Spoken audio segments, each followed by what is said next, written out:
Live and direct. It's Sway in the morning. Right here on Shade 45. The champ is here, 888-742-3345. If you want to talk with him, give us a call.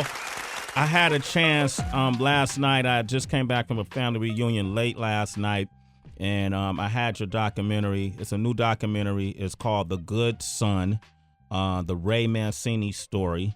It's available to rent on video and on demand via cable, satellite providers, and iTunes.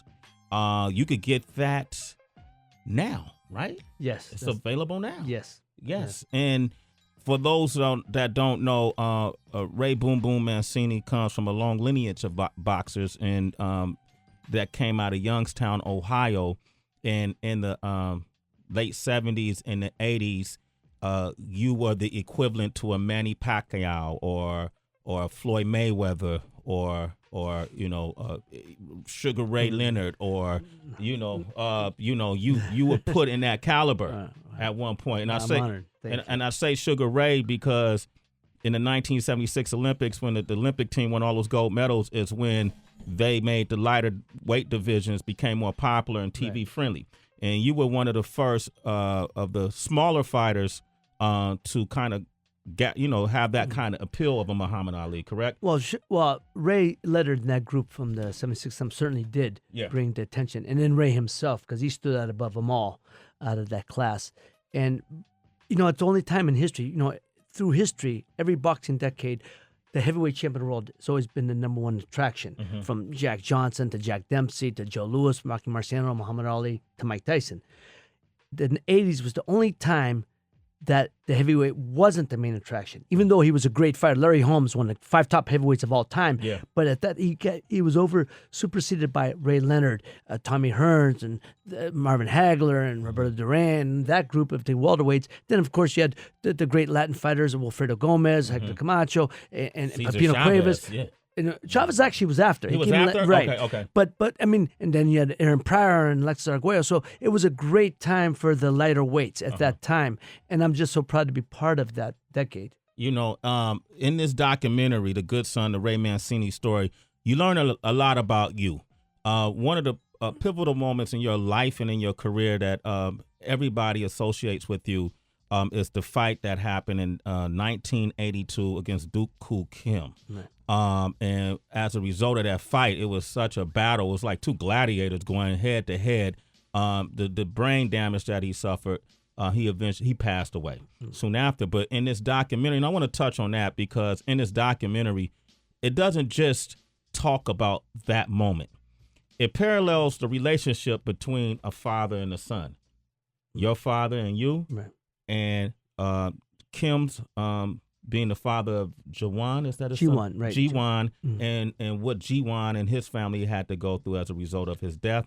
But I found your lineage so interesting. Like your grandfather was Sicilian? Sicilian. My family comes from Sicily. Mm-hmm. And he came over, right? The family came over. Right. Your father, Lenny? Right. Lenny Boom Boom Mancini was the original Boom Boom. You took his name. He was the original. He was the original, right? When he was given that nickname in 1939 at the Broadway Arena, corner of Broadway and Halsey in Brooklyn. Wow. And he was the main attraction, and the promoter said, look, this guy does nothing but keep coming, throwing punches all the time. Boom, boom, boom all the time. Next day, Lenny Boom Boom Mancini. Wow, and that's how the name came. Yeah, that's how. And they used to build him out of Brownsville, Brooklyn. He used to say, where the hell's Brownsville? I've never been there. Oh, really? So yeah, that's true. Yeah, true story, because he was such an attraction that... And the Brownsville section loved him. They used to say out of Brownsville, Brooklyn, but he was never there. He was never there, right? Yeah, right. Now, your grandfather, did he have mafia ties? Well, my grandfather, look, like people don't understand, my grandfather came from Sicily. Like any those immigrants of that time, when you come to America, do you have nothing, the uneducated guys, so they start getting into, he got into organized crime, but he was a bootlegger. Which running booze. That's it. I mean, it wasn't that he was a made guy per se. But again, I don't know all the things he did. Yeah. But people don't understand when immigrants came. La Cosa Nostra, which is where the mafia, so-called mafia later, which is an English word, American term that came later. La Cosa Nostra means our thing. Yeah. To keep it amongst ourselves. It was just what guys do now when you have the gangs in the neighborhood.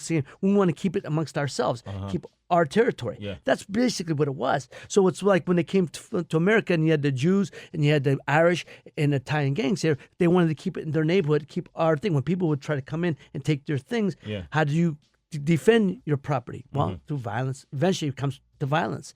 So eventually my grandfather was working for the organized crime, but mainly as a bootlegger, which at that time considered harmless vice. You know, that's like selling weed, right? Today, not exactly, but later on. Later on. But see, Youngstown was very. My city of Youngstown. Growing up, we were controlled by two major families, Cleveland and Pittsburgh. So growing up in Youngstown, that was an everyday life. You know, guys living next door. You know, I'd be out even when I was fighting. They were all proud of me. But I'd sit there having a drink with a guy on the school board, city official. I run an organized crime. And me, and I'm a fighter. But we're all having a drink together because we all have different jobs. We all carry the lunch pail to the job, just different jobs, you know. It's Sway in the morning, only on Shea 45.